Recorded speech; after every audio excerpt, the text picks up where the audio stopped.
نقدم ونهدي ضابها إلى حضرة حبيبنا شفينا رسول الله محمد بن عبد الله صلى الله عليه وآله وسلم وآله وأطراته وأزواجه وذريته وآل بيته أجمعين، ثم إلى أرواح آبائه وإخوانه من الأنبياء والمرسلين وآل كل منهم والصحابة أجمعين جميع عباد الله الصالحين، ثم إلى روح سيد المهاجر الله أحمد بن عيسى وسيد الفقيه المقدم وابنه عبيد الله وسلم وفرهم، وإلى روح هذا الأعظم سيد الفقيه المقدم الحبيب محمد بن علي بعلي وسلم وفرهم، والمقدم الثاني الحبيب عبد الرحمن محمد السقاف، ثم إلى أرواح جميع الأبيين ما كانوا من مشارق الأرض إلى مغاربها من الأقطاب والأنجاب والأوتال والأبدال والصديقين والشهداء والصالحين والعلماء العاملين والأولياء والصالحين والحاضرين والمشايخ أجمعين والفقهاء محدثين والقراء والمفسرين وأولياء الكون أجمعين وأهل الصوفية المحققين أينما كانوا من مشارق الأرض إلى مغاربها،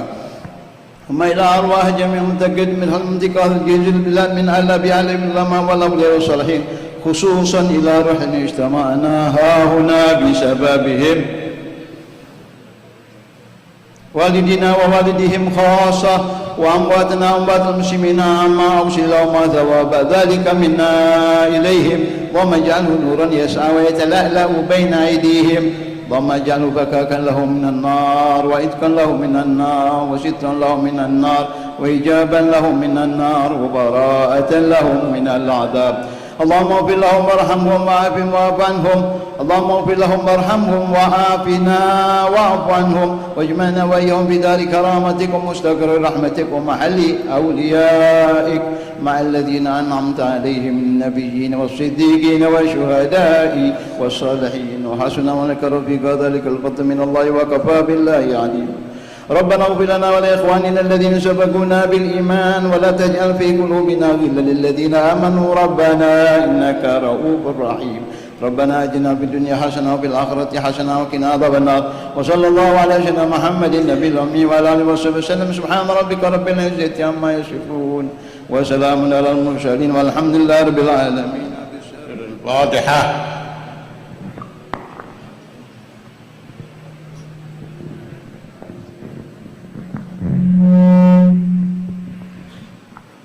ربنا تقبل منا إنك أنت السميع العليم وتب علينا إنك أنت التواب الرحيم.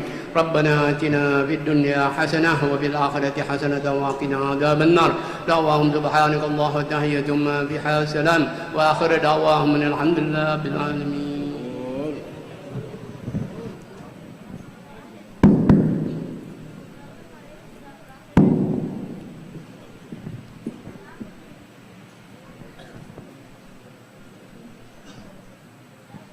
الفاتحة. وقراءة المولد سنت الدرر للحبيب علي بن محمد بن حسين الحبشي على ما نوى أطلابنا الصالحين في قراءة الموالد، أن الله ينور قلوبنا وقوالبنا ويقضي حوائجنا وينيلنا مطالبنا، وعلى نية أن الله جعلنا دعايا لسيد الكونين وأشرف الثقلين جد الحسن والحسين، وعلى نية أن الله يرزقنا الفتوح المنوح والرشوع وصلاح الجسد وطوبة النسوء، وعلى نية أن الله يصلح النيات والمقاصد ويدخل نياتنا في نياتهم على هذه النيات وعلى كل نية صالحة، وإلى حضرة النبي محمد صلى الله عليه وسلم. الفاتحة.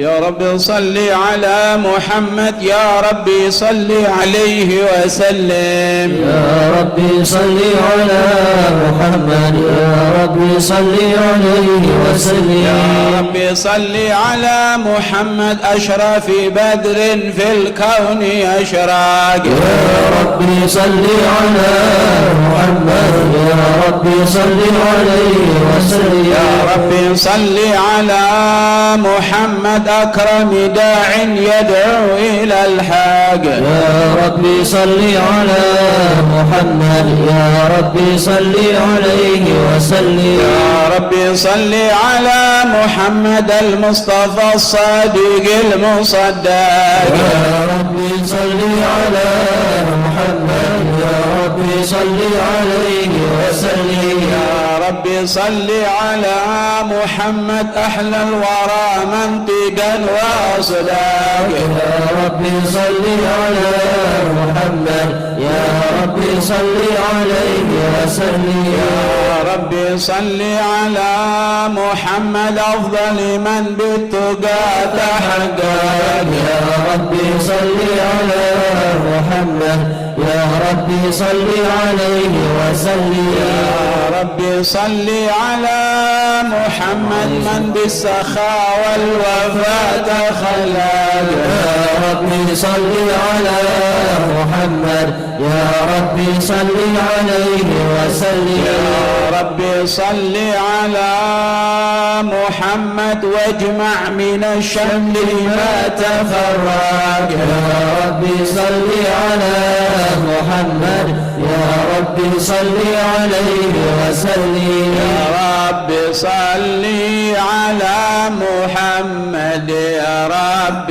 صل وسلم يا رب صل على محمد يا رب صل عليه وسلم يا رب صل على محمد واصلح وسهل ما قد تعود يا رب صل على محمد يا رب صل عليه وسلم يا رب صل على محمد وافتح من الخير كل مغلق يا رب صل على محمد يا رب صل عليه وسلم يا رب صل على محمد وآله حق تعالى يا رب صل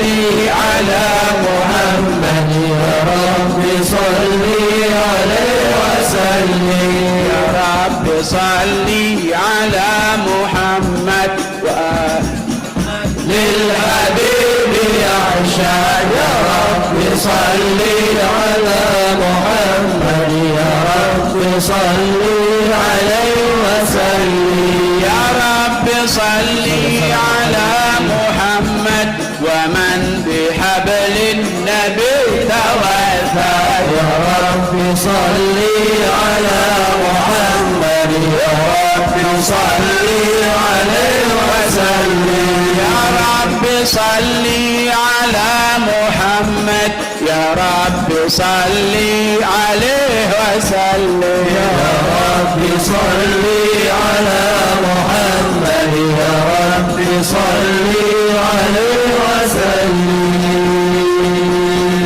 اللهم صل وسلم وبارك عليه وعلى آله. أعوذ بالله من الشيطان الرجيم. بسم الله الرحمن الرحيم. إنا فتحنا لك فتحا مبينا ليغفر لك الله ما تقدم من ذنبك وما تأخر ويتم نعمته عليك ويهديك صراطا مستقيما وينصرك الله نصرا عزيزا.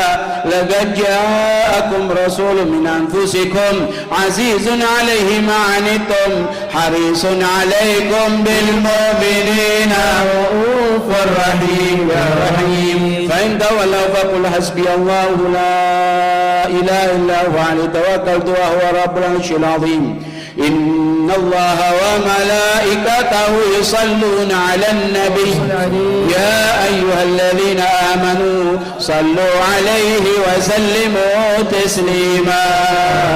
اللهم صل وسلم وبارك عليه وعلى آله. اللهم صل وسلم وبارك عليه وعلى آله. بسم الله الرحمن الرحيم. الحمد لله القوي سلطانه الواضح برهانه المبسوط في الوجود كرمه وإحسانه تعالى مجده وعظمه عظم شانه خلق الخلق لحكمة وطوى عليها علمه وبسط له من فائض المنة ما جرت به في أقداره القسمة لا إله إلا الله فأرسل إليهم أشرف خلقه وأجل عبيده رحمة تعلقت إرادته الأزلية بخلق هذا العبد المحبوب فانتشرت آثاره بشرفه في عوالم الشهادة فما أجل هذا المن الذي تكرم به المنان وما أعظم هذا الفضل الذي برز من حضرة الإحسان صورة كاملة ظهرت في هيكل محمود فتعكرت بوجود أكناف الوجود وطرزت درد العوالم في براز التكريم. اللهم صل وسلم أشرف الصلاة وتسليم على سيدنا ونبينا محمد الرؤوف الرحيم. اللهم صل وسلم وبارك عليه وعلى آله. اللهم صل وسلم وبارك عليه وعلى آله وصحبه. تجلى الحق في عالم كنزه الواسع تجليا قضى باندشار فضله بالقريب والشاسع. فله الحمد الذي لا تنحسر أفراده بتعداد ولا يمل تكراره بكثرة ترداد حيث أبرز من عالم الإمكان صورة هذا الإنسان يتشرف وجود الثقلان وتنتشر أسراره في الأكوان فما من سر اتصل به قلب منيب إلا من سوابق فضل الله على هذا الحبيب. يا لقلبي سرور قد توالى بحبيبي عما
محمد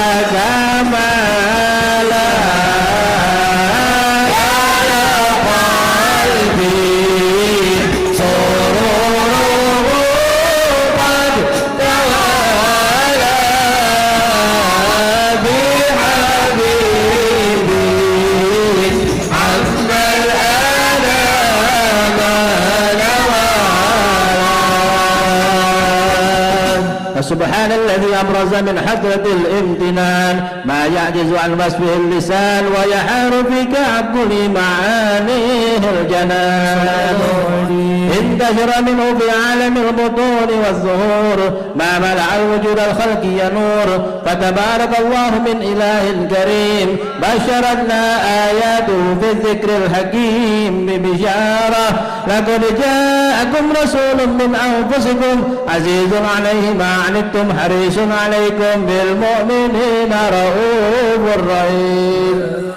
فمن فاجأ هذه البشارة وتلقاها بقلب سليم فقد هدي إلى صراط مستقيم. اللهم صل وسلم واشرف الصلاة والتسليم على سيد الأولين محمد. اللهم صل وسلم وبارك عليه وعلى آله. اللهم صل وسلم وبارك عليه وعلى آله وصحبه. وأشهد أن لا إله إلا الله له لا شريك له شهادة يعرف بها اللسان أما تضمنه الجنان من التصديق بها والإذعان. صلى الله عليه بالصدور من الإيمان قواعده وتلوه على أهل اليقين من سر ذلك الإذعان والتصديق شواهد. صلى الله عليه وسلم سيدنا محمد العبد الصادق في قوله وفعله والمبلغ عن الله ما أمره بتبليغه لخلقه من فرضه ونفله. عبد أرسله الله للعالمين بشيرا ونذيرا فبلغ الرسالة وأدى الأمانة وهدى الله به من الأمة بشرا كثيرا. وكان الجليل المستبصرين سراجا وقمرا منيرا فما أعظمها من منة تكرم بها على البشر وما أوسعها من نعمة انتشر سرها في البحر والبر. اللهم صل وسلم بأجل الصلوات وأجمعها وأزكى التحية وأوسعها على هذا العبد الذي وفى بحق العبودية وبرز فيها في خلعة الكمال وقام بحق الربوبية في مماتن الخدمة لله وأقبل عليه غاية الإقبال. صلاة يتصل بها الروح المصلي عليه به فينبسط في قلب نور سر تعلقه به وحبه ويكتب بها بعناية الله في حزبه وعلى آله وصحبه الذين ارتقوا صحمة المجد بقربه وتفيأوا ظلال الشرف الأصل بوده وحبه ما أتر الأكوان بنشر ذكراهم نسيم. اللهم صل وسلم وصلاة وتسليم على سيدنا ونبينا محمد الرؤوف الرحيم. اللهم صل وسلم وبارك عليه وعلى آله. يا رسول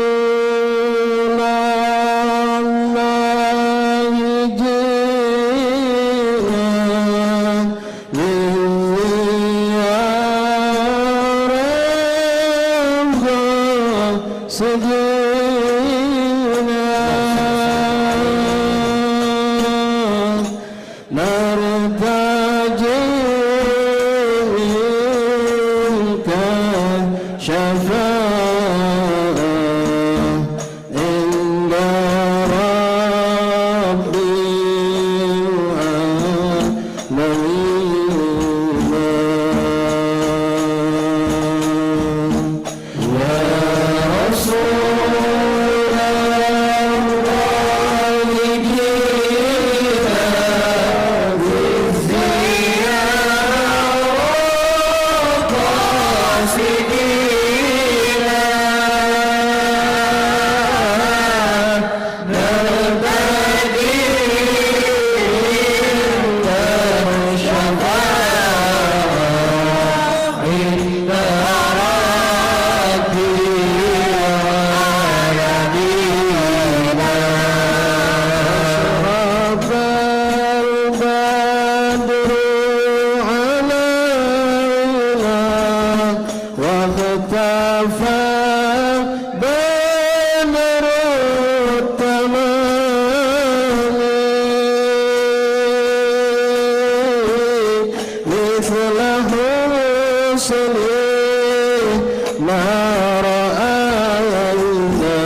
أبلغ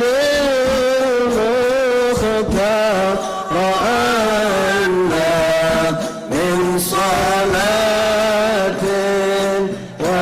وسلام يا رسول الله جئنا من زيارة القاسمين نرتجي منك شفاعة عند رب العالمين الله على محمد صلى الله عليه وسلم صلى الله على محمد يا ربي صل وسلم صلى الله على محمد صلى الله عليه وسلم صلى الله على محمد يا ربي صل وسلم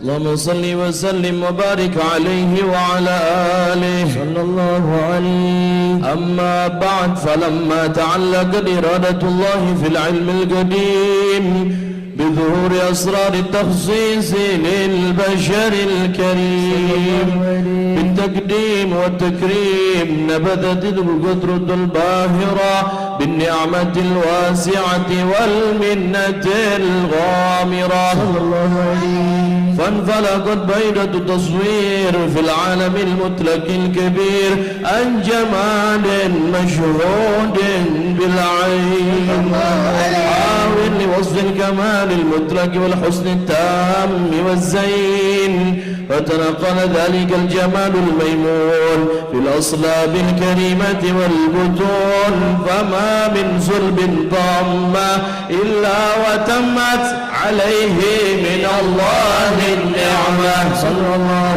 عليه. فهو القمر التام الذي يتنقل في بروجه ليتشرف به موطن استقراره وموضع خروجه صلى الله عليه. وقد غدت الأقدار الأزلية بما قضت وأظهرت من سر هذا النور ما أظهرت، وخصصت به من خصصت صلى الله عليه.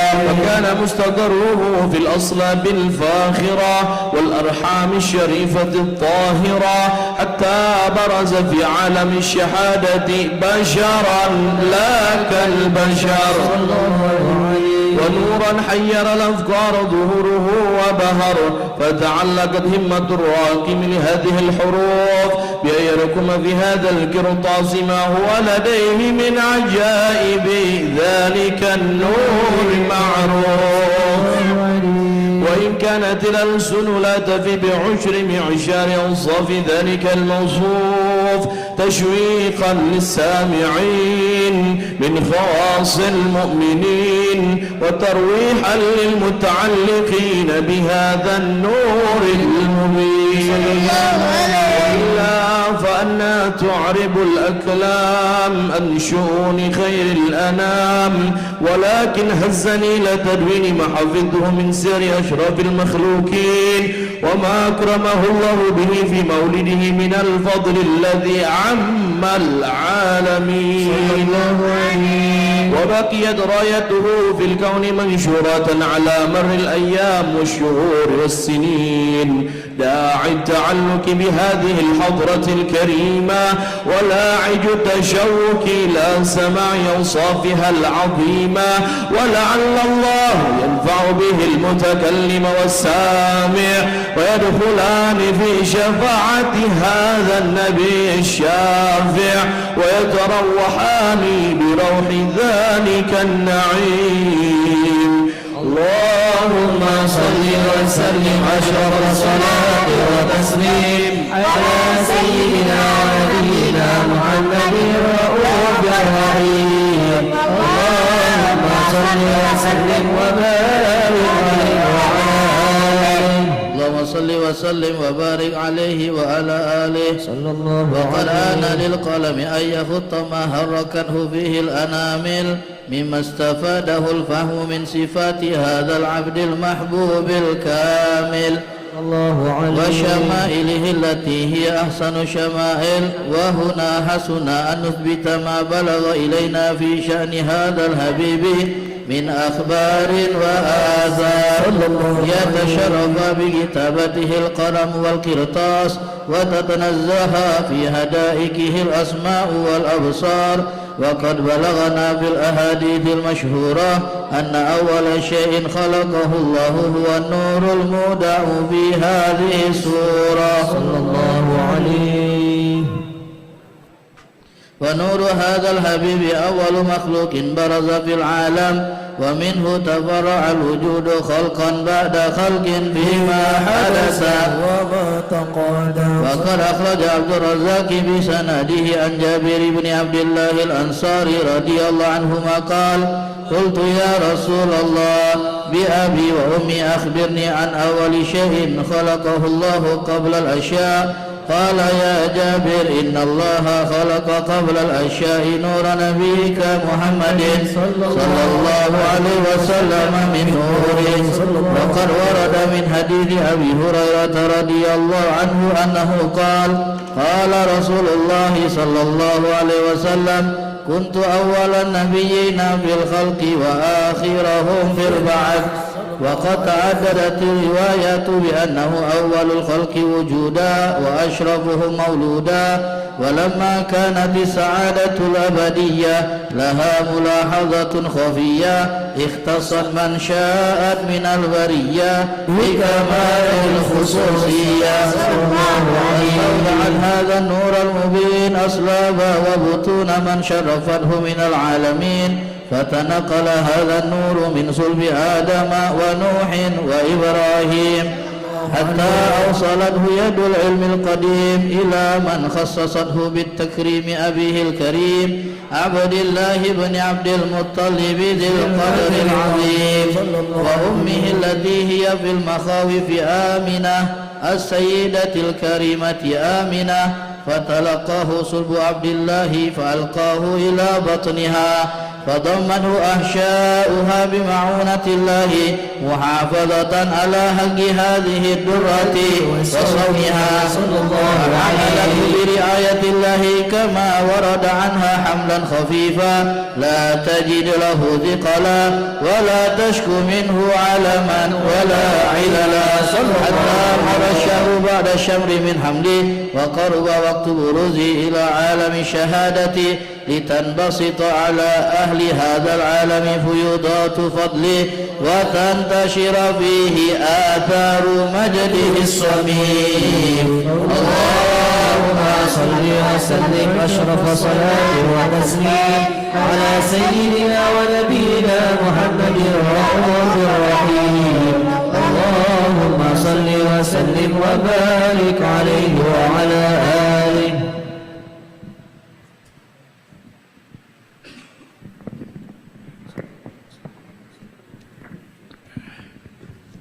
Bismillahirrahmanirrahim. Assalamualaikum warahmatullahi wabarakatuh. Tanpa mengurangi kenyamanan kita di dalam acara ini, kami mengharapkan untuk ma'asyiral hadirin yang hadir untuk tidak memposting kegiatan acara selama berlangsung. Karena kita juga untuk acara saat ini tidak live kita. Dimohon kerjasamanya biar acara kita insyaallah berlangsung dengan khidmat. Sallu ala Nabi Muhammad. Assalamualaikum.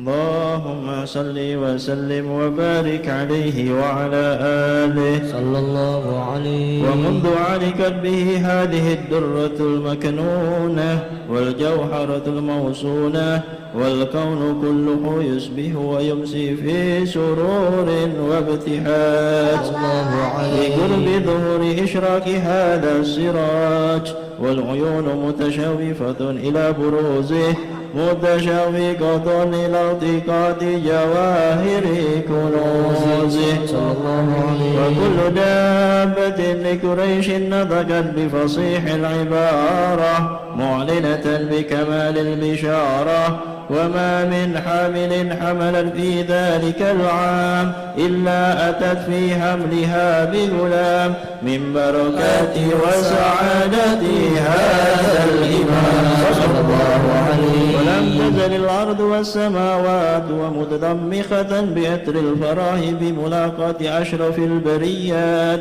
وبروزه من عالم الخفاء إلى عالم الظهور بعد تنكله بالبطون والظهور صلى الله عليه الله في الوجود بهجة التكريم وبسط في العالم الكبير مائدة التشريف والتعظيم ببروز هذا البشر الكريم اللهم صل وسلم أشرف صلاة وتسليم على سيدنا ونبينا محمد الرؤوف الرحيم اللهم صل وسلم وبارك عليه وعلى آله صلوات الله تغشى أشرف الرسل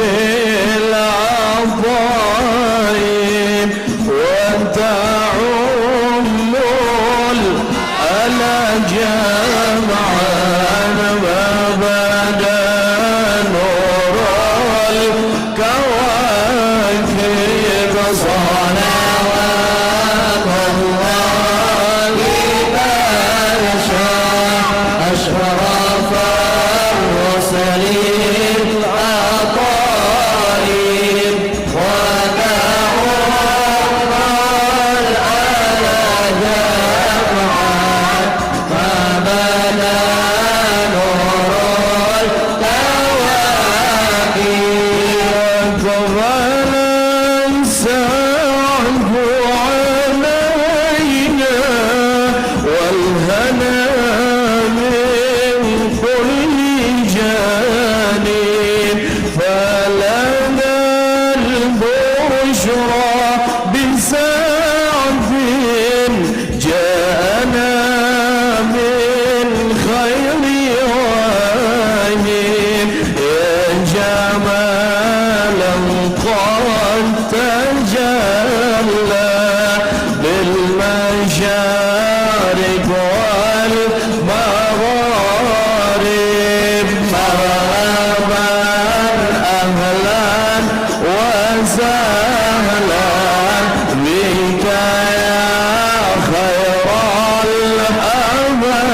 الحبائب صلوات الله تغشى أشرف الرسل العطائم وتعم الجمعا ما بدا نور الكواكب مرحبا أهلا بشمس خافية فيها الكواكب مرحبا أهلا بشمس قد محت كل الرياهب يا شريف الأصل لنبذل بك في كل النوائب أنت ملجأ كل عاصٍ أنت ماء كل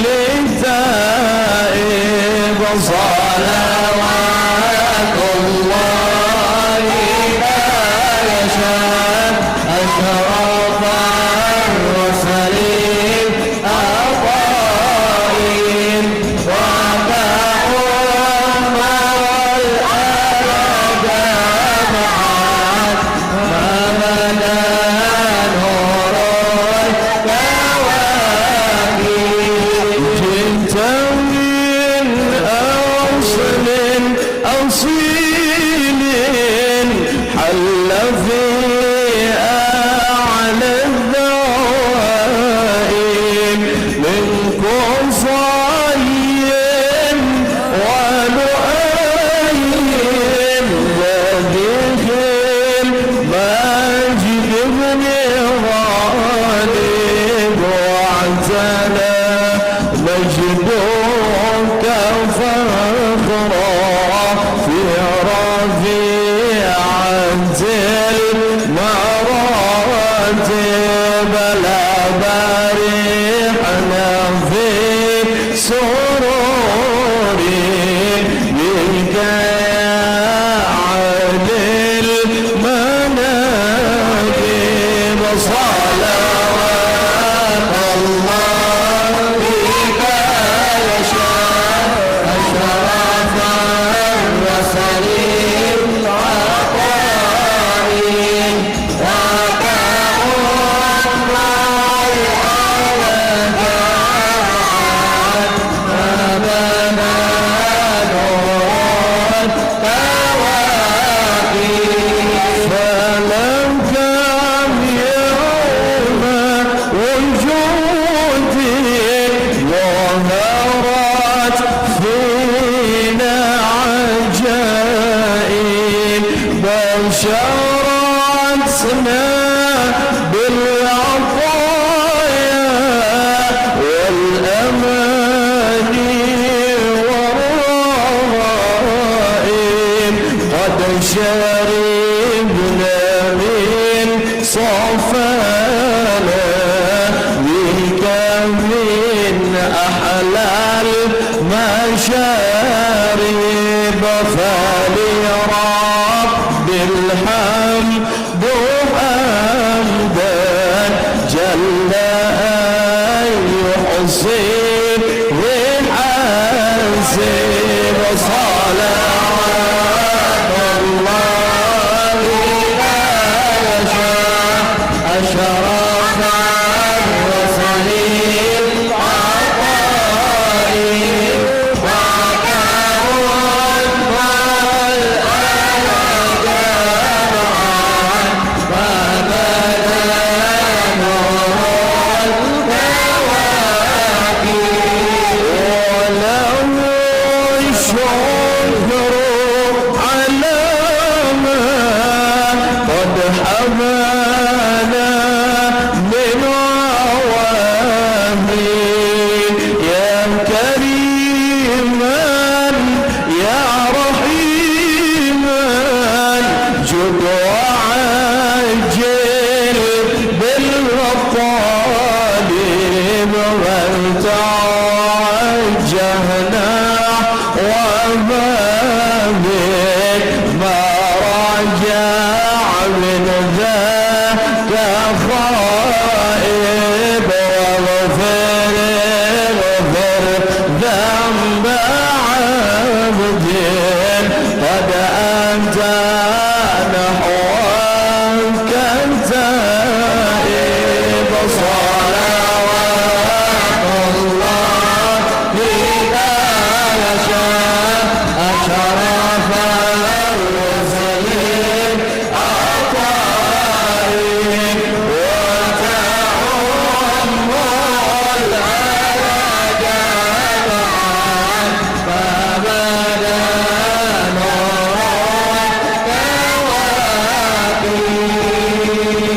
الكواكب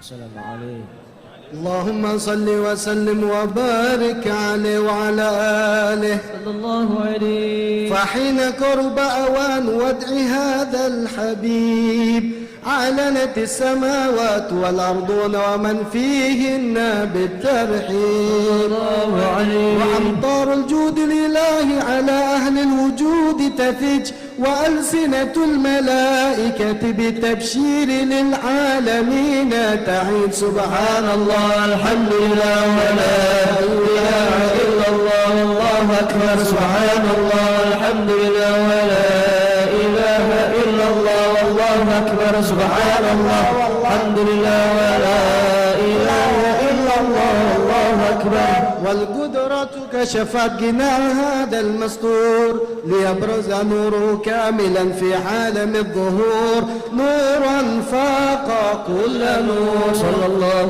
عليه وأنفذ الحق حكم على من أتم الله عليه النعمة من خواص الأمة أن يحضر عند وضعه أمة تأنيسا لجنابها المسعود ومشاركة لها في هذا الصمات الممدود. فحضرت بتوفيق الله سيدة مريم وسيدة آسيا ومعهما من الحور العين من قسم الله له من الشرف بالقسمة الوافية. فأتى الوقت الذي رتب الله على حضوره وجود هذا المولود فانفلق صبح الكمال من النور عمود وبرز الحامد المحمود مذعنا لله بالتعظيم والسجود. الله على محمد صلى الله عليه وسلم صلى الله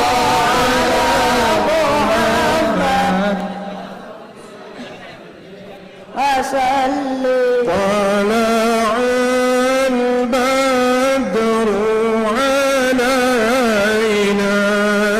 من ثنيات الوداع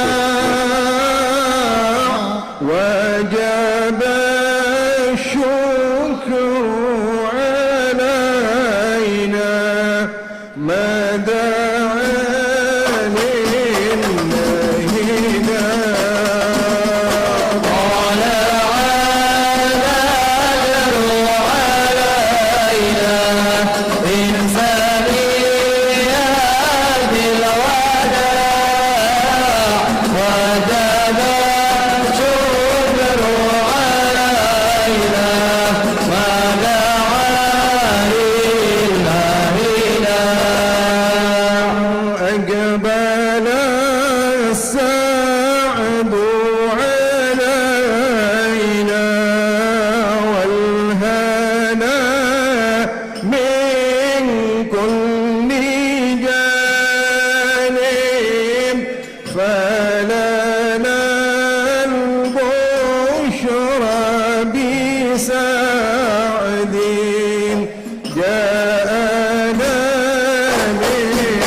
سلام عليك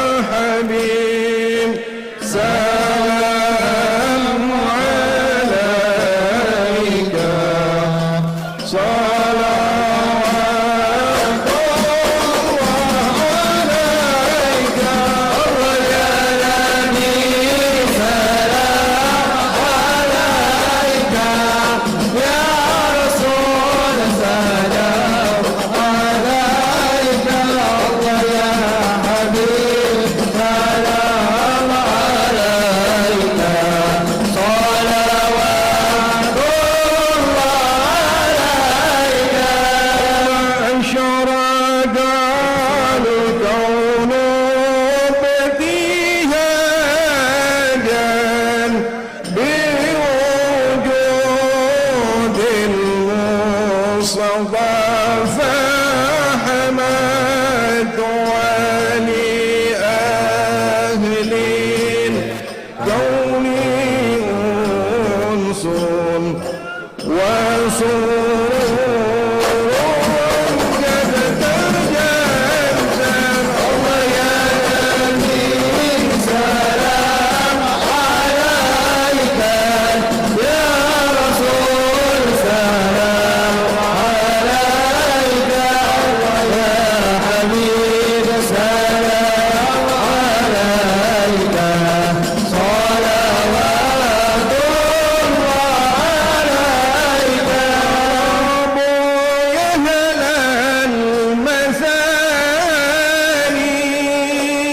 المثاني فهزر اليوم بغرات واستضيع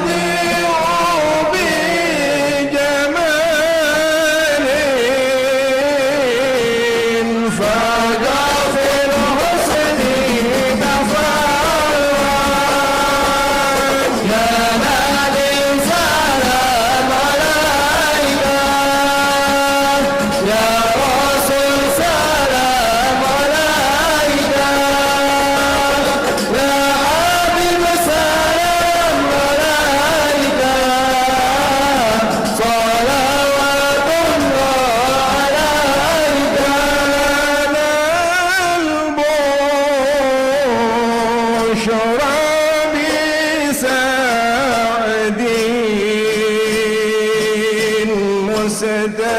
مستمر ليس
الهادي محمد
عليه.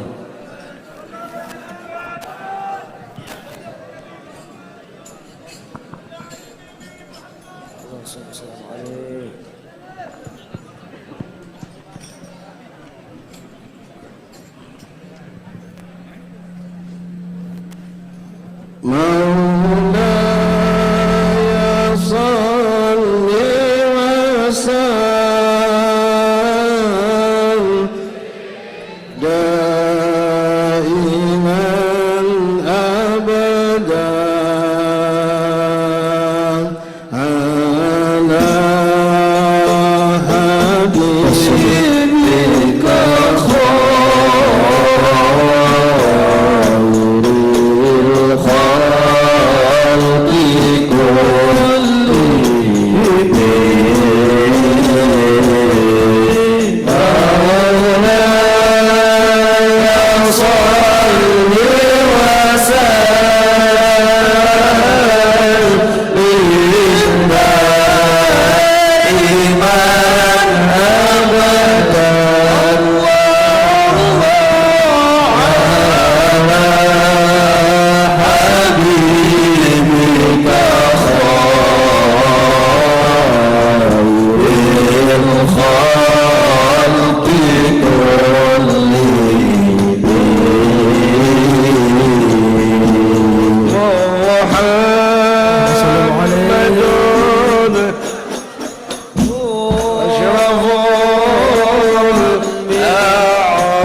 للضعيف مكرم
Assalamualaikum warahmatullahi wabarakatuh.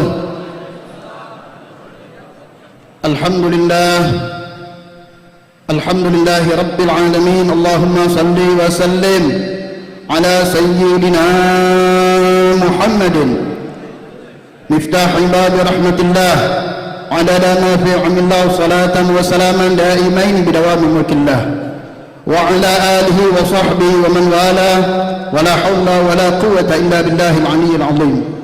سبحانك لا علم لنا إلا ما علمتنا إنك أنت العليم الحكيم. وتب علينا إنك أنت التواب الرحيم. واغفر لنا وارحمنا أنت الغفور الرحيم. فانصرنا على القوم الكافرين برحمتك يا أرحم الراحمين. ربي اشرح لي صدري ويسر لي أمري واحلل عقدة من لساني يفقهوا قولي واهدي قلبي وسد لساني بحقي وبجاهي سيدنا محمد صلى الله عليه وآله وصحبه وسلم. أما بعد، معاشر الحبائب والآباء والأساتذة والحاضرين rahimani wa rahimakumullah, wabil khusus kepada tuan guru kita, kepada para habaib yang ada di tengah-tengah kita. Yang pertama Abuya Al-Ustaz Umar Abdul Aziz bin Abdurrahman bin Syahab. Kemudian guru kita Al-Ustaz Umar bin Alwi Asgab.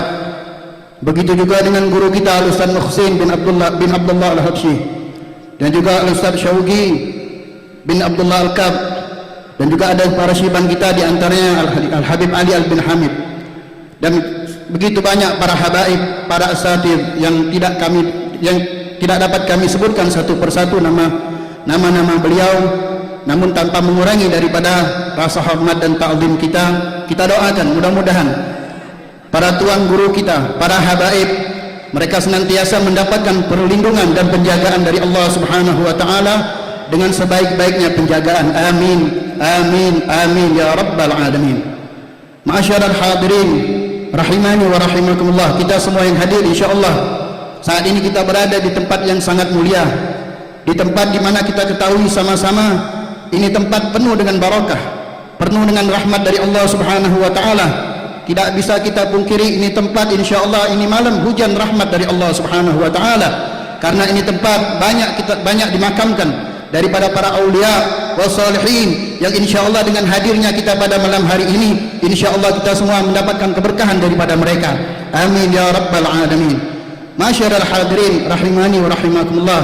Alhamdulillah, thumma alhamdulillah, thumma alhamdulillah. Kembali pada tahun ini kita diberikan nikmat oleh Allah Subhanahu wa taala, diberikan umur yang panjang, diberikan kesehatan dan kekuatan, hingga pada tahun ini kita masih menemui daripada bulan kelahiran baginda Nabi sallallahu alaihi wa alihi wa sahbihi wasallam 1443 Hijriah. Mudah-mudahan Allah Subhanahu wa taala senantiasa memberikan taufik dan hidayah kepada kita, kekuatan kepada kita, kesehatan kepada kita, agar senantiasa kita mampu untuk hadir bergembira menyenangkan hati baginda Nabi sallallahu alaihi wa alihi wa sahbihi wasallam. Amin ya rabbal alamin. Masyarul hadirin rahimani wa rahimakumullah. Pada malam hari ini awal daripada iftitah peringatan Maulid Arba'in kelahiran baginda Nabi sallallahu alaihi wa alihi wasallam. Malam pembukaan kita saat ini berada di pemakaman Aulia Wassalihin Kambang Koci. Sekali lagi mudah-mudahan kehadiran kita pada malam hari ini Allah Ta'ala senantiasa memberikan rahmat kepada kita semua. Ada beberapa hal yang perlu kami sampaikan sebelum nanti kita mendengarkan daripada sedikit kata sambutan dan juga mau'izatul hasanah, masih berkaitan dengan kondisi yang saat ini sama-sama kita ketahui bahwa kota Palembang Darussalam masih dalam kondisi pandemi. Oleh karena itu untuk kerjasamanya dan semoga acara ini tetap berlangsung nanti sampai akhir, sampai nanti ikhtitam daripada Maulid Arba'in, kami mengharapkan kepada kita semua yang hadir, yang pertama untuk tetap menjaga prokes, di antaranya kita semua yang telah disediakan oleh panitia dengan memakai masker. Kemudian yang kedua tidak kalah pentingnya adalah untuk tidak mengupload ataupun menayangkan secara langsung selama kegiatan Maulid Arba'in yang kita lakukan. Di situ ada beberapa peringatan atau apa namanya itu? Himbauan. Anda kalaupun mau merekam ataupun mungkin mau memoto, silakan untuk disimpan pribadi.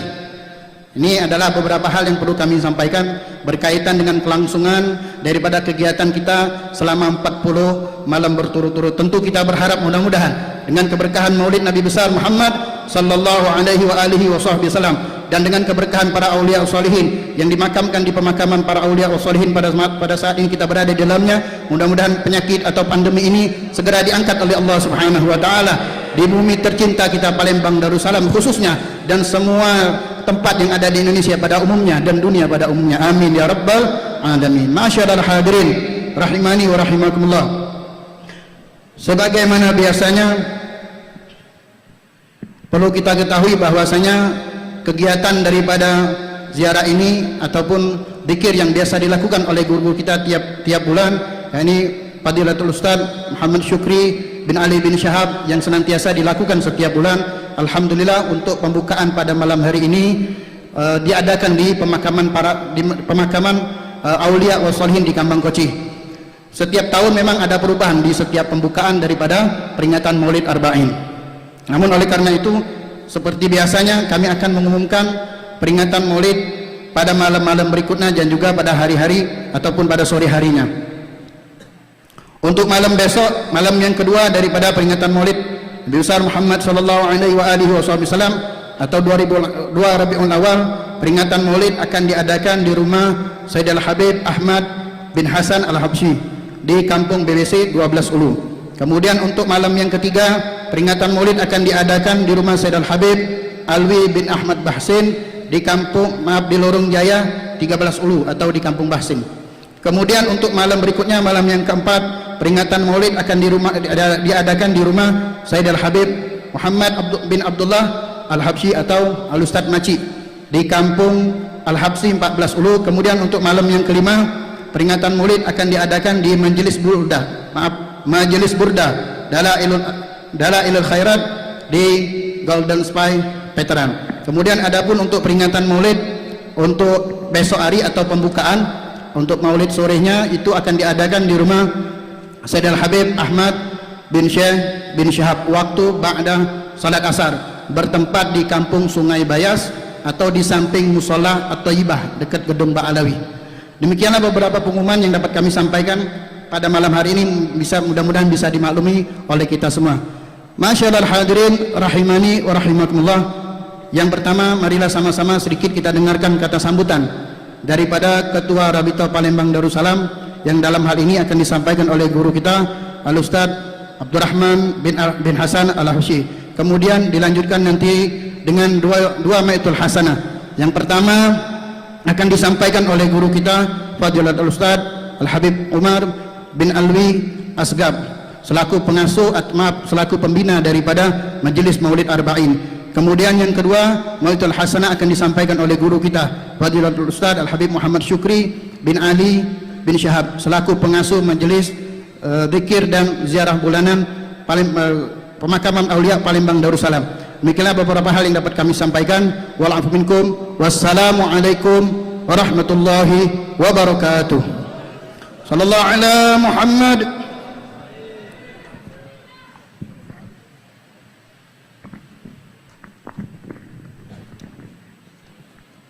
Assalamualaikum warahmatullahi wabarakatuh.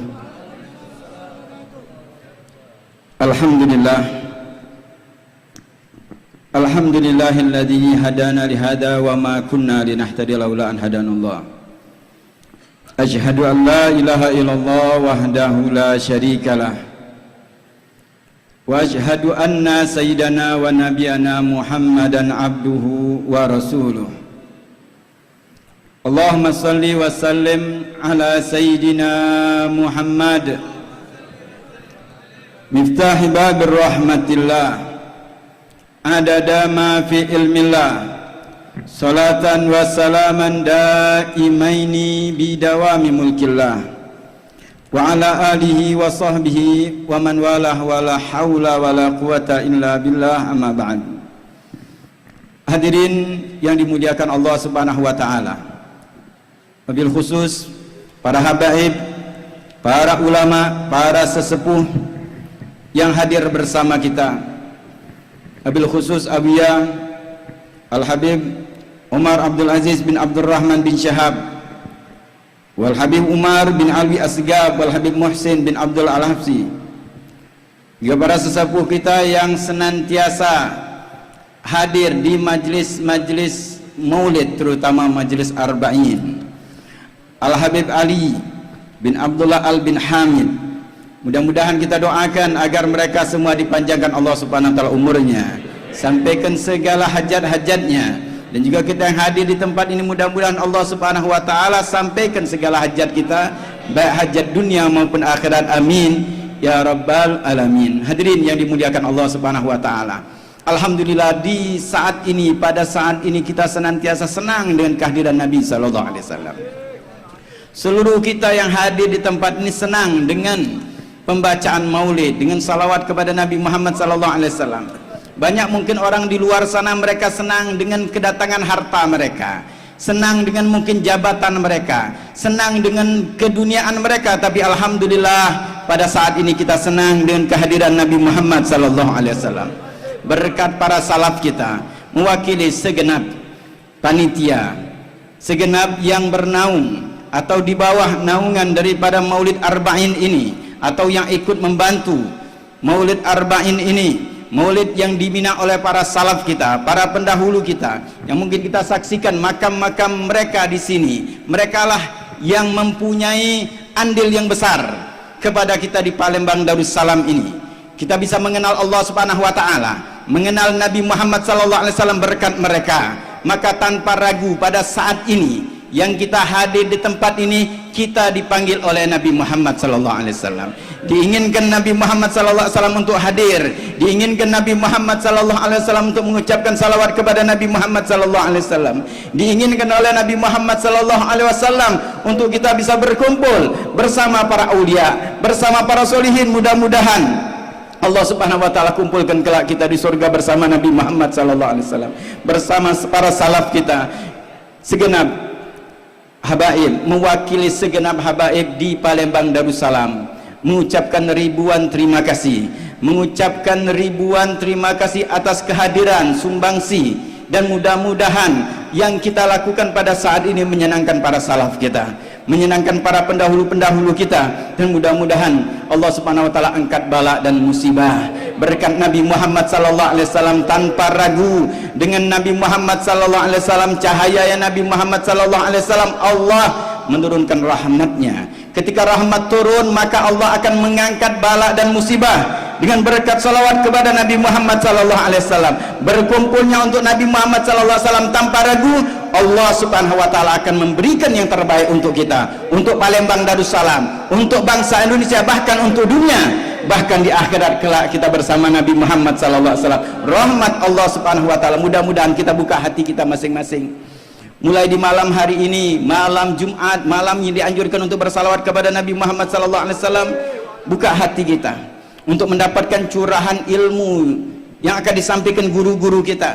Niatkan untuk mengamalkan ilmu walaupun kita sedikit, untuk mungkin mendapatkan ilmu. Setiap satu malam kita mendapatkan ilmu dan kita amalkan sunnah Nabi Muhammad SAW, Nabi akan senang kepada kita. Mudah-mudahan sama-sama kita membuka hati kita, pasang lagi niat yang baik, perbanyak lagi niat yang baik untuk kita hadir dan mendengarkan nasihat-nasihat para guru kita. Mudah-mudahan seluruh kita, bahkan keluarga kita yang di rumah, juga mendapatkan naungan rahmat dari Allah Subhanahu wa taala, curahan rahmat dari Allah Subhanahu wa taala. Masing-masing kita yang hadir di tempat ini menghadirkan keluarga, menghadirkan tetangga-tetangganya, menghadirkan orang-orang yang pernah bersama kita. Insyaallah seluruhnya juga mendapatkan rahmat dari Allah Subhanahu wa taala. Amin ya rabbal alamin. Ini bisa disampaikan. Walahu minkum. Wassalamualaikum warahmatullahi wabarakatuh.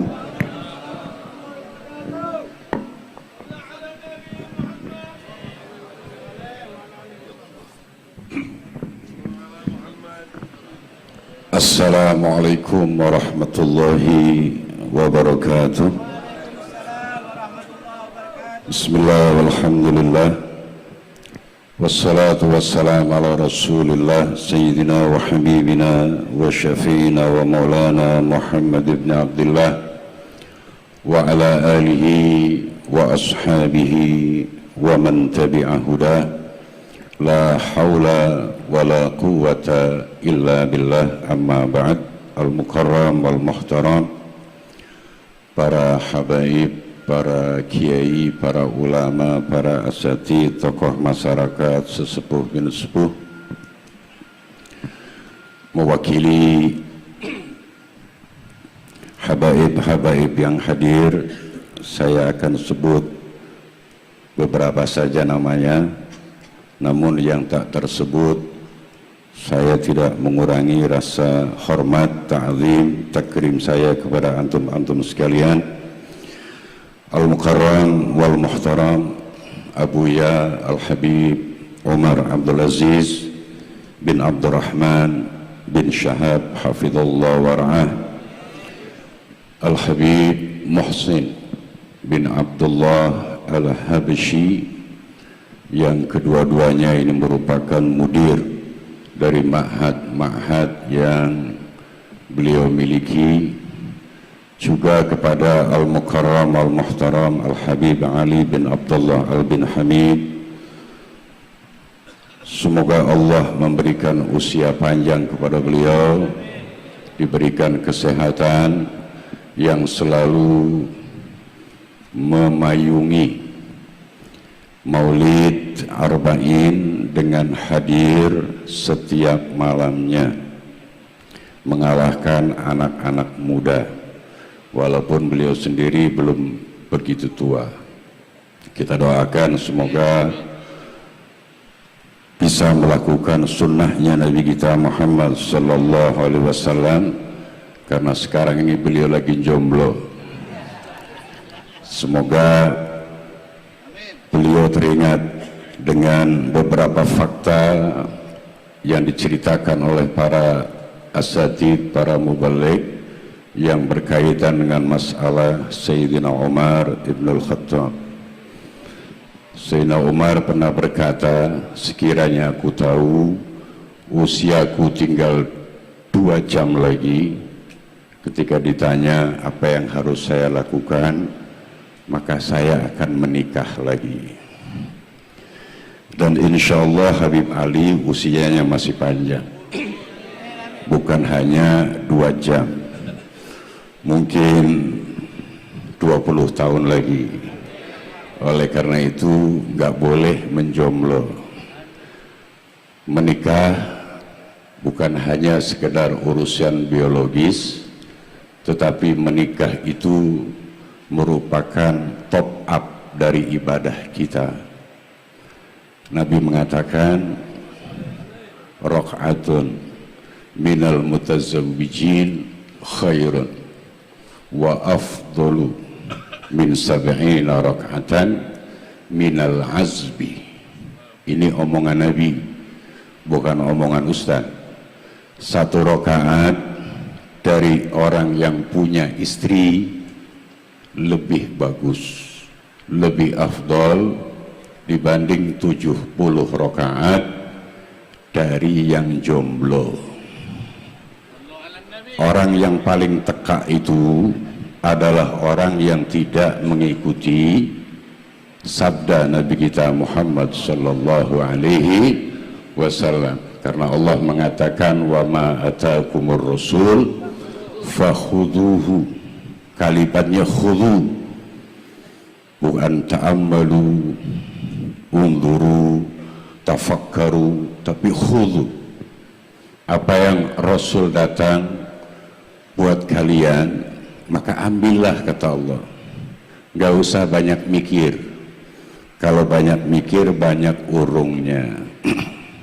Maka bismillah saja dengan ma'unah minallah subhanahu wa ta'ala. Kepada yang mulia mudir daripada ma'had atau majelis ta'lim yang biasa diadakan di Kampung Koci ini, Al-Habib Al-Ustadz Muhammad Sukri bin Ali bin Syahab, hafizahullah wa ra'ah wa ta'ala umruh. Para hadirin yang saya muliakan, malam ini memang istimewa karena malam ini iftitah daripada Maulid Arba'in diadakan di samping magam, di samping turbah para habaib-habaib kita sekalian, di mana Imamul Haddad dalam salah satu statementnya, pernyataannya yang tertuang dalam kitabnya Sabilul Ittikar wal I'tibar bima yamurru alal insan wa yanqadi lahu minal a'mar, beliau mengatakan al arwah qaribatun bi ajsadiha lailatal jum'ah wa yaumiha wa lailatas sabat wa yaumil itsnain. Ruh-ruh orang yang telah meninggal itu amat sangat dekat sekali dengan jasadnya. Sekiranya boleh menyatu, akan menyatu, tapi tidak boleh menyatu menunggu yaumal ba'ats. Tapi malam ini semua arwah yang jasadnya tertanam di sini itu hadir di sini. Ini pernyataan Imamul Haddad. Tentu pernyataan beliau adalah bukan pernyataan abal-abal, tapi pernyataan yang amat sangat mendasar sekali.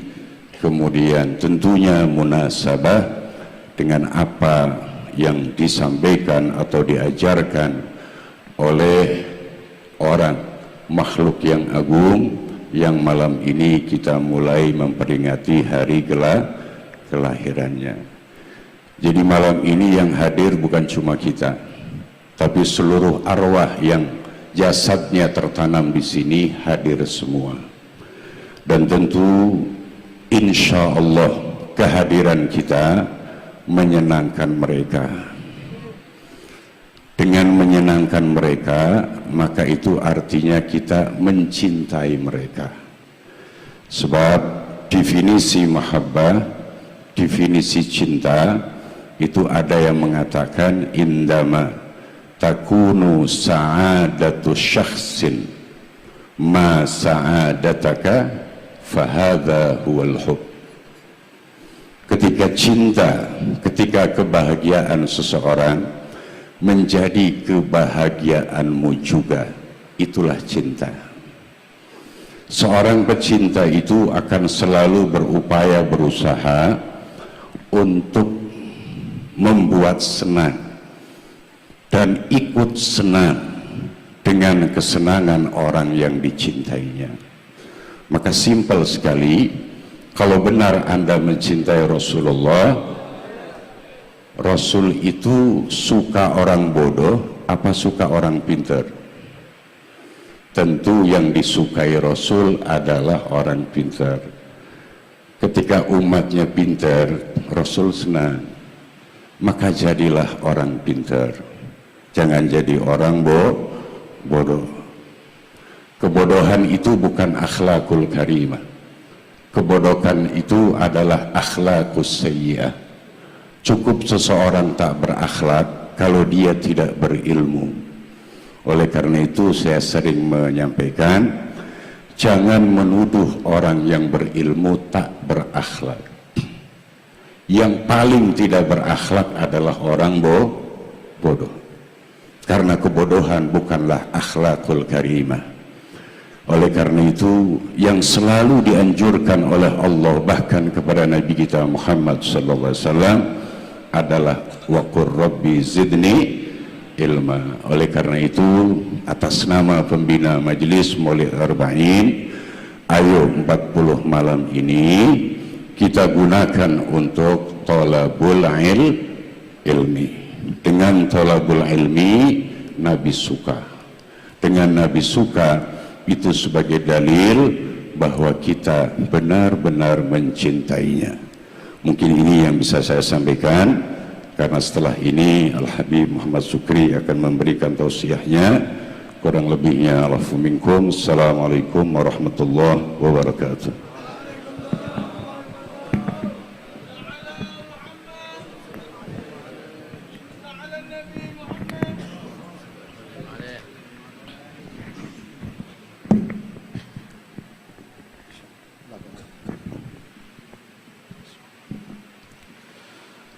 Bismillahirrahmanirrahim.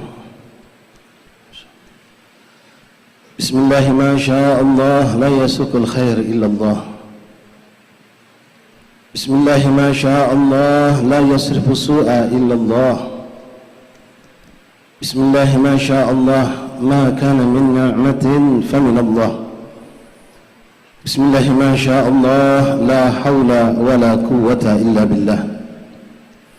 Bismillah walhamdulillah wassalatu wassalam ala rasulillah Sayyidina wa maulana Muhammad ibn Abdullah wa ala alihi wa sahbihi wa man walah. Rabbi syrah li sadri wa yassir li amri wa hlul 'uqdatam min lisani yafqahu qawli. Subhanaka la ilma lana illa ma 'allamtana innaka antal alimul hakim.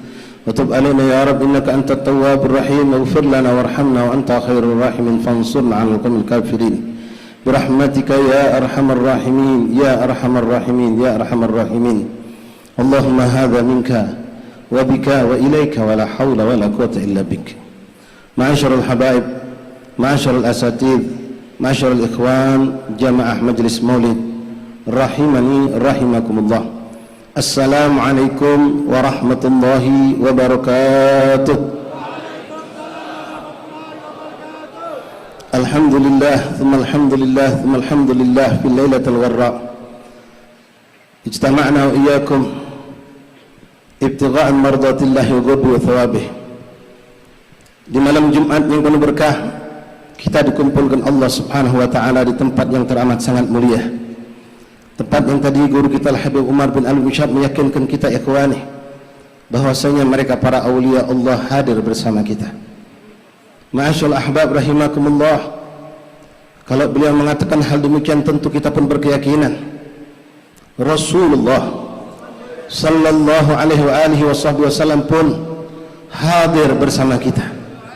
Bahkan bukan mereka para aulia Allah yang termakamkan di tempat ini saja hadir, para aulia Allah dimanapun. Karena wallahi ikhwani, kalau dikatakan kami sebagai sahibul bait pada malam hari bersama rekan-rekan mengundang antum semua untuk mengagungkan Rasulullah, maka yakinkan ikhwan, mereka para aulia Allah pun yang ada di tempat ini mengundang para aulia Allah yang ada di muka bumi Allah untuk berkumpul di tempat ini untuk memuji dan mengagungkan baginda Rasulullah, makhluk yang teramat sangat mulia, dimuliakan oleh Allah ikhwan. Dari semua manusia yang Allah ciptakan, Allah telah memilih orang-orang yang terpilih, para nabi-nabi dan rasul. Tak kurang dari 1240 ribu nabi-nabi dan rasul-rasul Allah. Begitu besar jumlah mereka orang-orang pilihan Allah. Lalu dari sekian banyak 124 ribu para nabi dan rasul tersebut, Allah pilih 313 yang terpilih, yang termulia, mereka para rasul-rasul Allah. Lalu dari 313 tersebut ikhwani, Allah pilih lagi yang termulia di antara mereka yang kita harus mengenalnya, 25 nabi dan rasul. Maka pastikan ikhwani, dari 25 ribu nabi dan rasul ini, merekalah orang-orang yang terpaling mulia di muka bumi Allah. Dari semenjak Allah ciptakan alam semesta ini ila yaumil kiamat, merekalah yang termulia, yang terhebat, 25 nabi dan rasul. Lalu tak henti sampai di situ ikhwani, Allah pilih lagi dari 25 nabi dan rasul yang termulia, Allah angkat setinggi-tingginya, lebih tinggi dari yang semuanya, 5 orang nabi ulul azmi. Nabi Musa alaihissalam, Nabi Ibrahim alaihissalam, Nabi Nuh alaihissalam, Nabi Isa alaihissalam, dan Nabi kita Nabi Muhammad sallallahu alaihi wasallam, yang malam ini kita kumpul berkat Rasulullah, untuk Rasulullah. Lalu i'lamu wallahi ikhwan, dari the best of the best, yang termulia dan yang termulia, 5 orang nabi tersebut yang paling mulia Rasulullah, Nabi kita Nabi Muhammad, huwa imamuhum, Rasul pemimpin semua nabi dan rasul. Bahkan beliau mengatakan ikhwani, Adam wa man dunahu tahta liwa'i yaumal qiyamah wala fahr. Nabi Allah Adam dan semua nabi-nabi yang datang setelah Nabi Allah Adam sampai yang terakhir Isa alaihissalam, semua mereka akan berada di belakangku, kata Rasulullah. Dan aku tidak sombong, kata Rasulullah.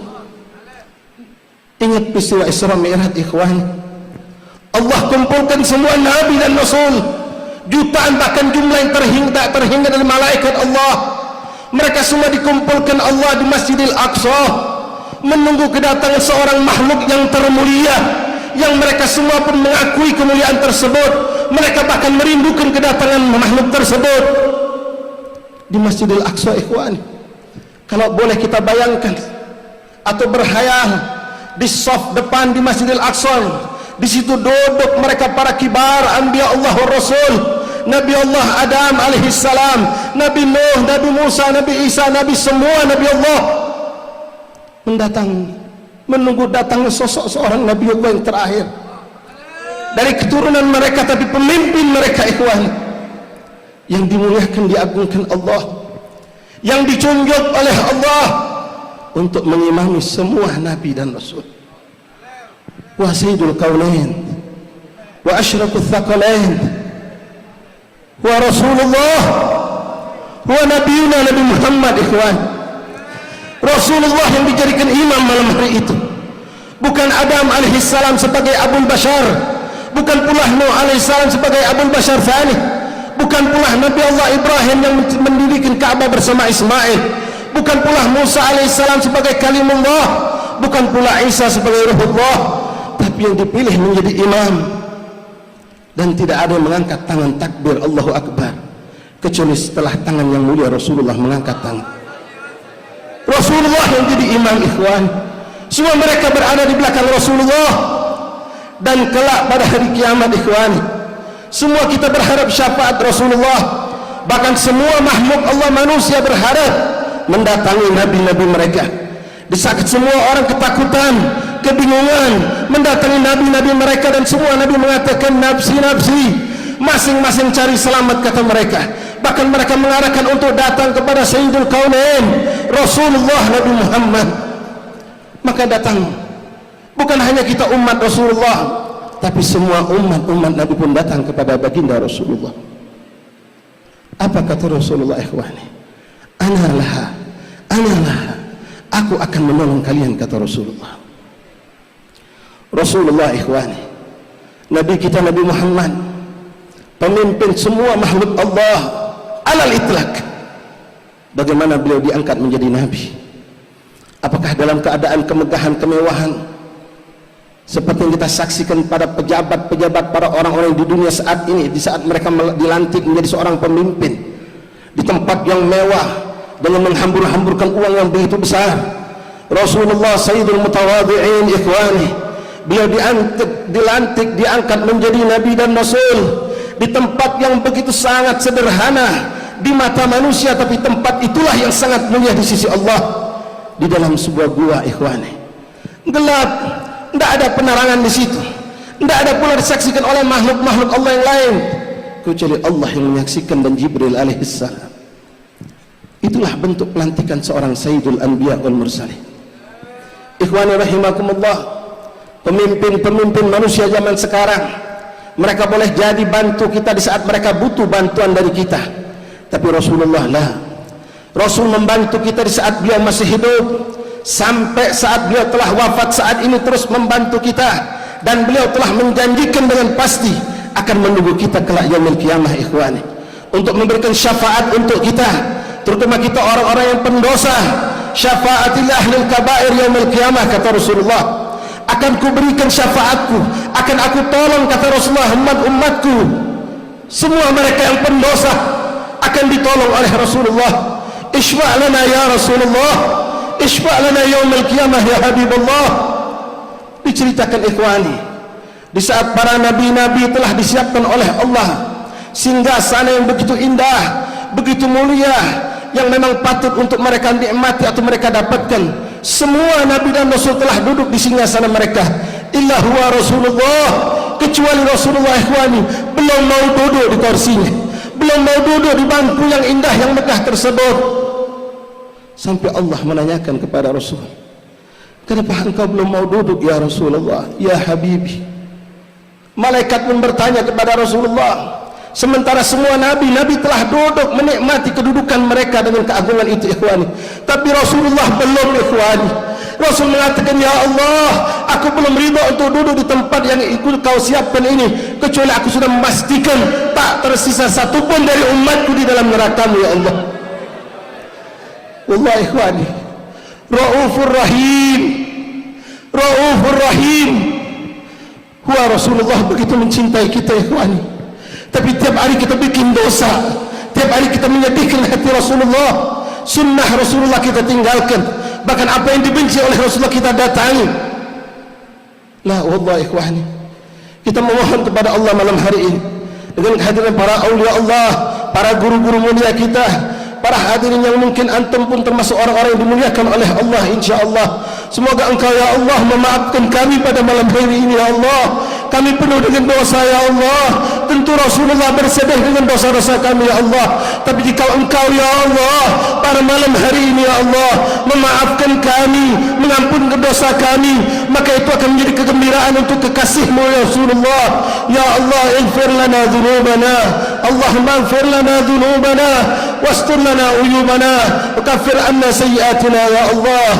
Ya Allah, tolonglah kami untuk mampu menggembirakan hati baginda Rasulullah dengan selalu menjadikan Rasul sebagai panduan, sebagai penuntun, sebagai imam kami, bukan mereka orang-orang fajir, orang-orang fasik, tapi mereka para aulia Allah, para rasul, para penerus Rasulullah, para ulama, para salihin. Mereka ya Allah jadikanlah penuntun kami dan berikanlah kemampuan untuk kami menuntun, mengikuti tuntunan mereka ya Allah. Ya Allah, jadikanlah ini malam Engkau memaafkan segala dosa kami, dosa kedua orang tua kami ya Allah, baik yang telah masih hidup ataupun telah mereka ada di dalam alam baqah, yang telah Kau wafatkan ya Allah. Lapangkan kuburan mereka ya Allah, terangkan kuburan mereka ya Allah, berikan mereka kegembiraan dengan berkumpul bersama Rasulullah pada malam hari ini ya Allah, sebagaimana malam ini kami dikumpulkan karena Rasulullah bersama para awliya-Mu ya Allah. Allahumma inna rabbana dhallamna anfusana wa illam taghfir lana wa tarhamna lanakunanna minal khasirin. Apa jadinya ya Allah kalau Engkau tidak memaafkan kami pada malam hari ini, lalu Kau wafatkan kami dan kami bertemu dengan Rasulullah dalam keadaan berlumuran dengan dosa. Maafkan kami ya Allah, agar beliau Rasul memaafkan kami, agar beliau menjadi gembira dan senang melihat kami ya Allah. Terimalah doa-doa kami, panjangkan umur para guru-guru kami, panjangkan umur para masyayikh kami, berikan kami keselamatan ya Allah. Yang hadir, yang tidak hadir tempat ini jangan Kau haramkan dari keberkahan ini majlis ya Allah. Kumpulkan kami sebagaimana malam ini Kau kumpulkan bersama para awliya-Mu, para kekasih-Mu. Kumpulkan kelak kami ya Allah bersama Rasulullah. Ikhwani rahimani rahimakumullah, Rasulullah sallallahu alaihi wasallam mengharapkan kita untuk selamat dan beliau telah membukakan jalan keselamatan.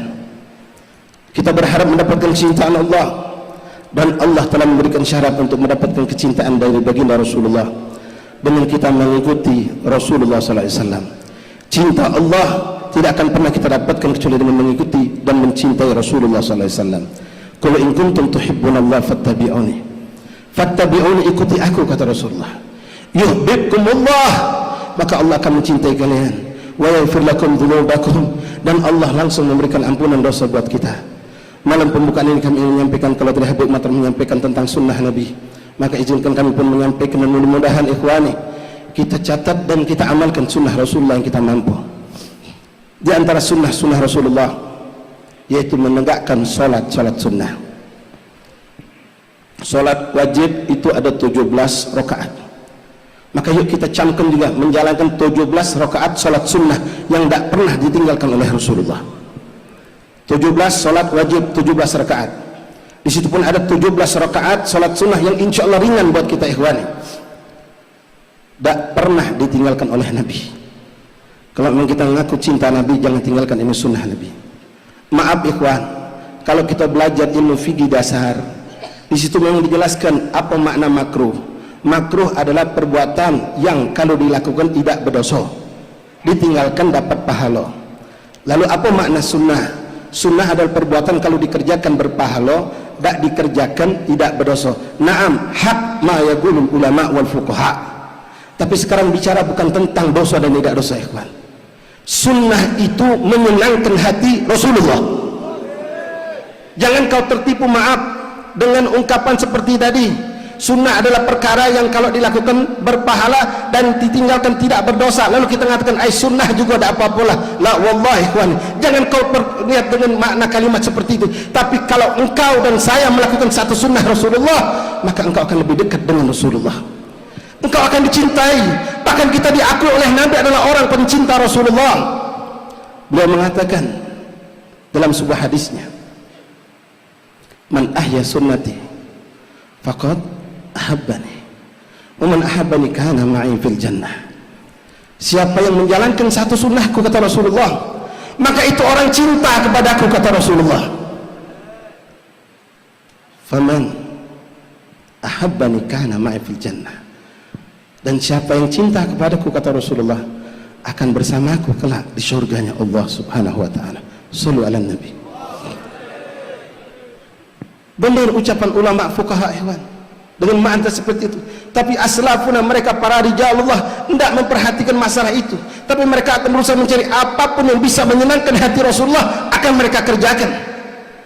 Yang mana Allah bukakan pintu-pintu ini lewat menjalankan sunnah-sunnah Rasulullah.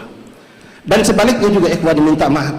Jangan kita cuma mengatakan ada apalah makruh juga dilakukan tak berdosa. Naam ikhwani, Tetapi perkara makruh ini menyedihkan hati Rasulullah. Beliau tidak suka. Kalau ente memang cinta sama Rasulullah, tinggalkan apa yang tidak disuka oleh Rasulullah, kerjakan apa yang dicintai dan disenangi oleh Rasulullah. 17 rakaat sunnah Nabi. Mudah-mudahan yang sudah menjalankan istiqomah, yang belum yuk lakukan. Pertama ikhwani, dan semua ini sunnah muakkad yang tidak pernah Rasul tinggalkan. Bahkan kata ulama, walau Rasulullah dalam safar, perjalanan, atau beliau dalam keadaan sakit. 2 rakaat sebelum subuh, salat sunnah fajar. 2 rakaat qabla zuhur, 2 rakaat sebelum zuhur.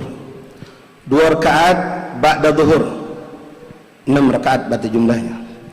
2 rakaat ba'dal maghrib, 8. 2 rakaat ba'dal isya. Ini semua sunnah muakkad. Walaupun nanti ada macam-macam hadis Rasulullah mengatakan zuhur itu bisa 4 dan seterusnya. Ini kita ambil yang ringan ikhwani. 10 rakaat sudah kita dapatkan, dan 7 rakaat yang ringan ikhwani. Orang awam bisa melakukannya, orang-orang tua kita tidak pernah meninggalkannya. 4 rakaat sholat duha, jangan antum tinggalkan ikhwan. 4 rakaat sholat duha, walaupun memang sholat duha 2 rakaat boleh, tapi masa anak taklim, anak majelis dari dulu 2 rakaat, ningkat 4 rakaat, dan 4 rakaat tidak berat insyaallah buat kita. Lalu 3 rakaat sholat sunnah witir, jangan ditinggalkan ikhwani. Dengan modal 17 rakaat ini insyaallah kita bisa menyenangkan hati Rasulullah. Naam, terbuka antum bisa menambahkan bermacam-macam salat sunnah lainnya. Namun apa yang dikatakan oleh para guru kita dan kami sampaikan kepada antum ini mungkin yang insyaallah tidak berat untuk kita lakukan. Mari ikhwani, jadikan ini oleh kita untuk kita camkan dan kita jalankan sunnah Rasulullah SAW. Dan kalau sunnah itu menyenangkan hati Rasulullah, tentu yang wajib lebih lagi mengembirakan hati Rasulullah. Kalau makruh itu tidak disukai oleh Rasulullah, apalagi yang diharamkan oleh Allah, itu tentu yang paling dibenci oleh Rasulullah. Mudah-mudahan Allah Subhanahu wa taala memberkahi malam hari ini dengan segala keberkahannya, dan insyaallah berkah ini malam akan terus menyambung dan nyambung sampai selesai arba'in, dan insyaallah isrin pun akan diadakan dan seterusnya, dan semua majlis maulid yang kita adakan di kampung-kampung kita pun mendapatkan keberkahan. Jazakumullah khairan jazak kepada semua aparat yang telah memberikan perizinan dan membantu kami, juga pihak pelabuhan, jazakumullah khairan jazak. Anda saat ini memberikan kemudahan untuk kami untuk berzikir pada Allah, untuk ingat sama Allah, untuk memancing rahmat Allah. Pastikan ya ikhwani, Allah tidak akan lupakan jasa antum. Allah akan mudahkan pula urusan antum insyaallah, selagi antum melakukan dengan cinta, bukan keterpaksaan. Mudahkan urusan untuk akhirat, maka urusan kita akan dimudahkan oleh Allah Subhanahu wa taala. Dan kami mewakili rekan-rekan yang berkhidmah, para semua rekan, jazakumullah khairan jazak yang telah membantu semua dengan apapun yang antum bantu. Jazakumullah khairan jazak, dan kepada panitia arba'in yang telah mempercayakan kepada kami untuk memulai iftitah wa barakallahu fikum wa jazakumullah khairan jazak. Lebih kurang kami minta maaf ikhwani, mudah-mudahan Allah meridai kita. Hadza ma aqulu lakum, para guru minta maaf membelakangi antum para habaib. Syukran. Assalamualaikum warahmatullahi wabarakatuh.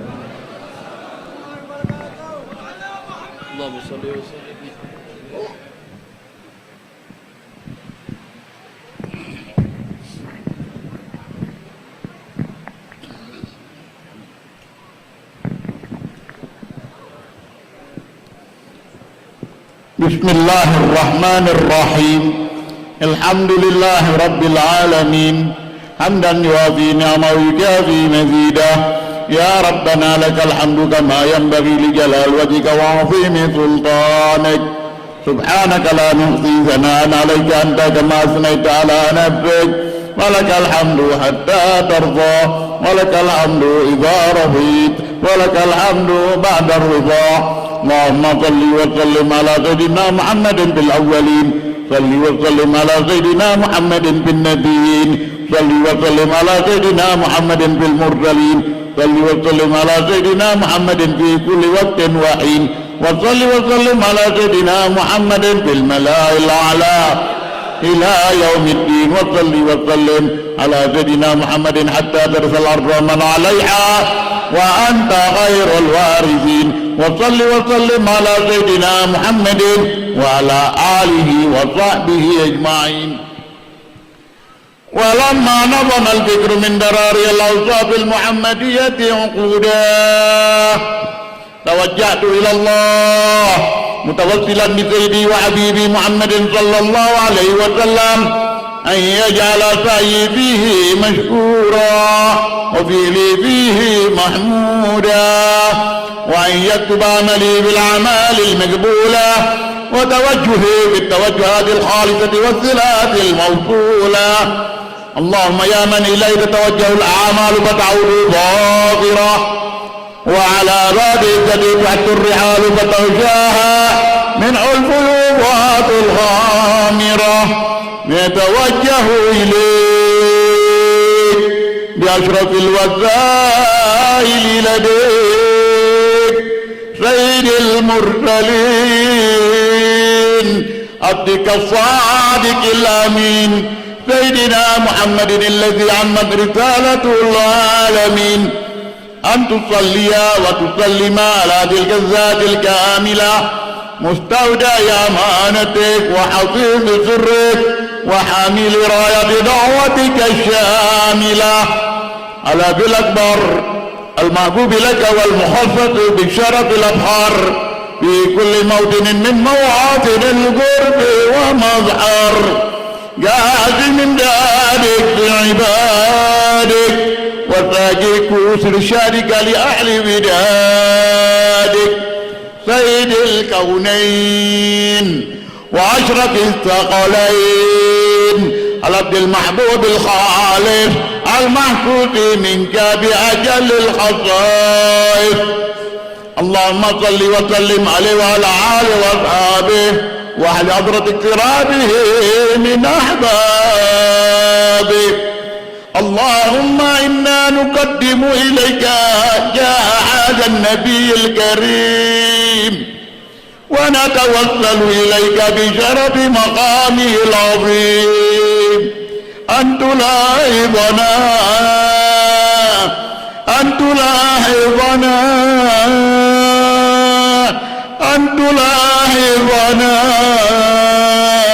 في حركاتنا وسكناتنا بعين عنايتك، وأن تحفظنا في جميع أطوارنا وتقلباتنا بجميل رعايتك وحسن وقايتك، وأن تبلغنا من شرف القرب إليك وإلى هذا الحبيب غاية آمالنا، وأن تبلغنا من شرف القرب إليك وإلى هذا الحبيب غاية آمالنا، وتتقبل منا ما تحركنا فيه من نياتنا وأعمالنا، وتجعلنا في حضرة هذا الحبيب من الحاضرين،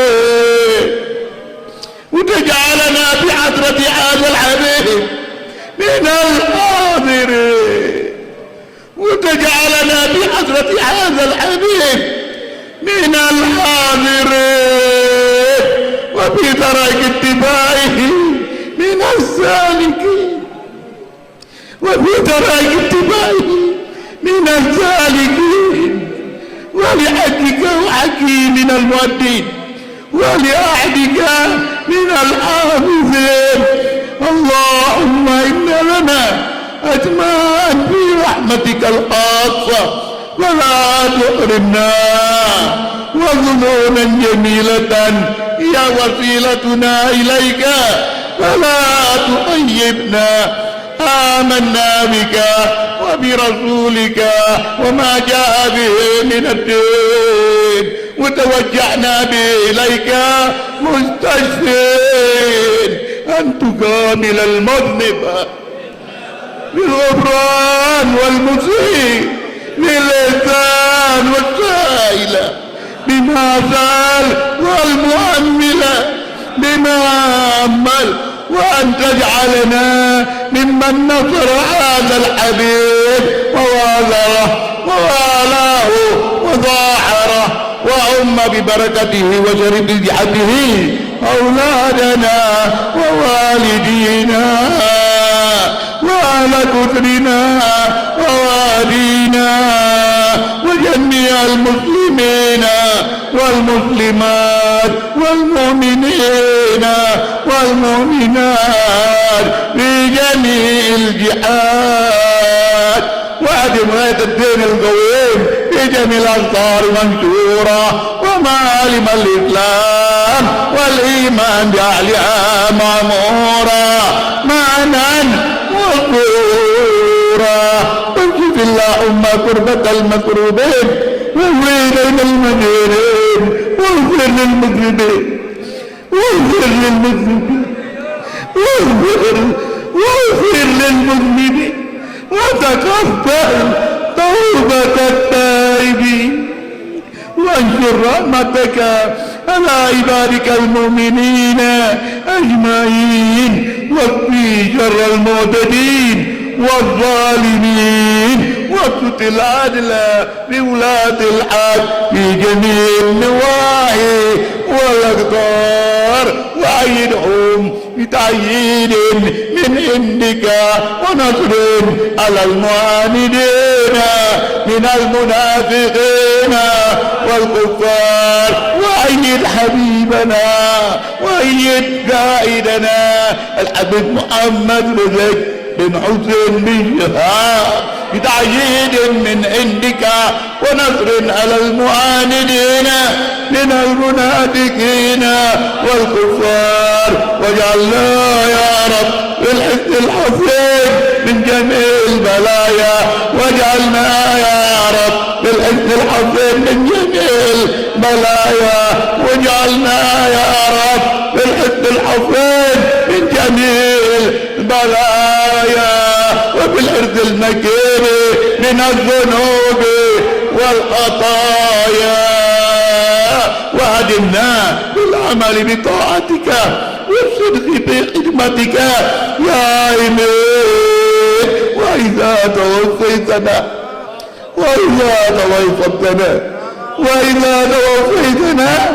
وتوفنا مسلمين مؤمنين واختم لنا منك بخير أجمعين وصلي وسلم على هذا الحبيب المحبوب للأجسام والأرواح والقلوب وعلى آله وصحبه ومن إليه منسوب وآخر دعوانا أن الحمد لله رب العالمين سبحان ربك رب العزة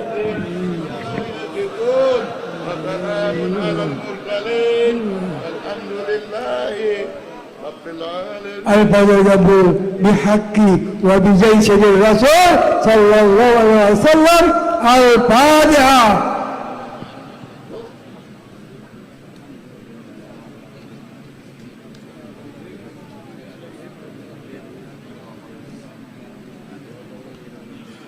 بسم الله الرحمن الرحيم. الحمد لله رب العالمين. اللهم صل وسلم وبارك وكرم على سيدنا محمد وعلى آل سيدنا محمد. يا مهيمن يا سلام سلمنا والمسلمين بالنبي خير أمام وبأم المؤمنين يا ذوي يا متين اكفي شر الظالمين. سبحان ما يصفون وسلام على المرسلين والحمد لله رب العالمين.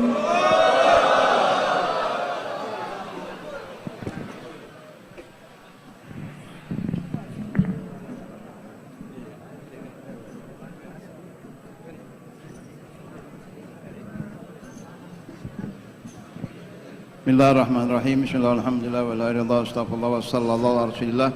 Mari sama-sama kita membacakan surah Al-Fatihah dengan niat kesembuhan Al-Hubabah Asy-Syarifah Zahra binti Syahabuddin Syahab waliman awsana bi syifa' maradhim